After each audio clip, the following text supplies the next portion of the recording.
Hey, everybody. Good Wednesday morning, the day before Thanksgiving, top of the morning to you. You may say, well, Eddie, I feel kind of weird this Thanksgiving. Well, you should. Lots going on. Probably somebody you loved died recently. I seen where my cousin Connie yesterday had her dog she'd had for like 15 years. I had to put her dog to sleep.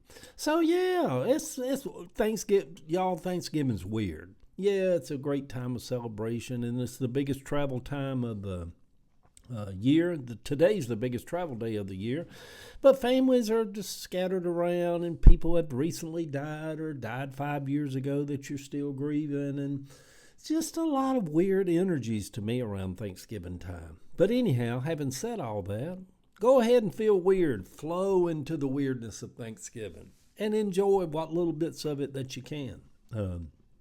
Enough of all that, Eddie. The Morning Post this morning.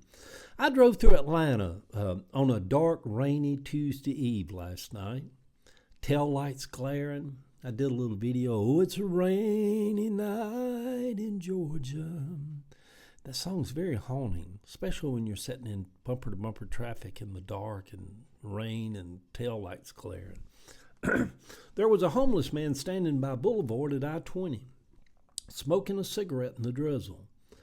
I assumed it was his tent over on the side of the road, but it's best not to assume anything about a homeless person. My daughter Jill seems to be liking her new job that she started a week or so ago, working in a small place dealing with people with eating disorders. She made it from the time Savannah was born until Savannah is almost 14 as a stay-at-home mom. Living off of the shop. But she said she was going back to work because she was tired of just being broke all the time. It's hard to believe that an RN makes about $50 an hour. That's a lot of money to me. I never made that kind of money. She wants to go back to school and move on up to be a nurse practitioner, where she said she could make even better money. I think the break between her and Savannah, her daughter, my granddaughter, will be good for the two of them. The separation. The two of them, y'all, they can't even breathe without each other. Savannah won't go spend the night with her nanny unless, Mama, go with me. They just go together and do everything together. Heather has baby doll back with her for the next few days for Thanksgiving. The two of them FaceTimed me this morning, both of them in hog heaven, being back together again, all snuggled up under a blanket. Heather loves baby doll. Every child needs someone that is just batshit crazy about them and makes them feel like they're the king of the hill and loves them beyond measure. Yeah, baby doll needs that too. I had it with some people growing up. I see where my friend Joel down in Mississippi has himself a new puppy. Funny how this Facebook community, Joel used to live right up the street as a realtor, lived right up the street from me here in East Point. Oh, he bought him one of them big old fancy homes, him and his husband, on a lake in Mississippi, got a big fancy in-ground pool, living the good life, got him a boat. And so, what's weird about about this internet is whether people live, I don't see them no more when they live right down the street. People can, Ava has a couple of friends who's hunting an apartment in Amsterdam. They're posted online. Well, I won't see them no less in Amsterdam. No, we'll see them living here in Decatur somewhere. We're all connected by this. You want to see how your kids are doing? Look online. You'll find them. They'll tell you all about them. But anyhow, I see where Joel and his husband bought them a new little puppy, a little red standard poodle or doodle of some sort. And them dogs, I've had standard poodles for 30 years. Them dogs love water. I seen on the Facebook where it's already jumped in their swimming pool. And it got a big old lake right out there by their yard, too. So, but you know what? When I seen pictures of him and his puppy and seeing him post about it, y'all, think about this. Joy can also be bought, and whether it's a puppy or a boat or a houseboat or a cabin in the mountains, joy can be bought. I know that seems odd, doesn't it? It seems that our friends in Ukraine are being sold down the river without a paddle. The Lord only knows why Trump is so determined to hand Putin such a victory and such a gift. Makes no sense. Makes no sense. I head over to the shop in a few minutes. Hard to believe that 2026 is breathing down our necks. Life is chaos and calm, all mixed together, all the time. I think it's always been like that for me. For you too. You know you got a lot of chaos in your life. Don't sit there. If you don't have it in your life, you certainly have it in your head. Much is said about a spiritual journey. People will say, oh, I'm on my spiritual journey, or when I started my spiritual journey. The spiritual journey began in the womb and goes on after the grave. There is no beginning nor end to our spiritual journey.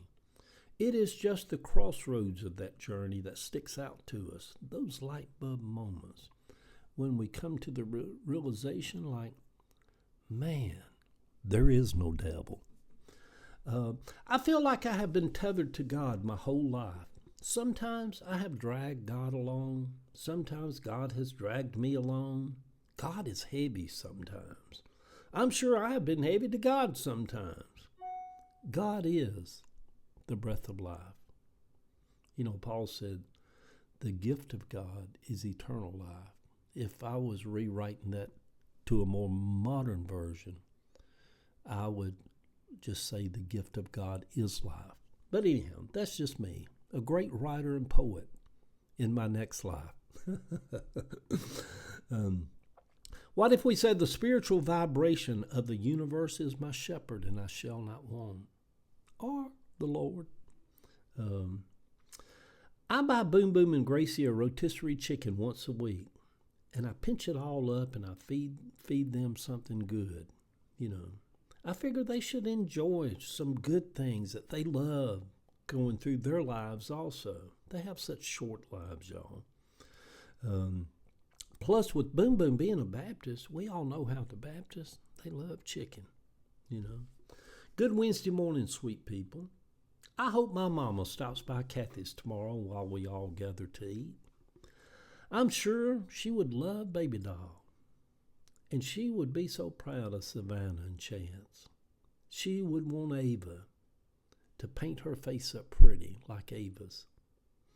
Who knows? I may summon her. We have great power to do that sometimes.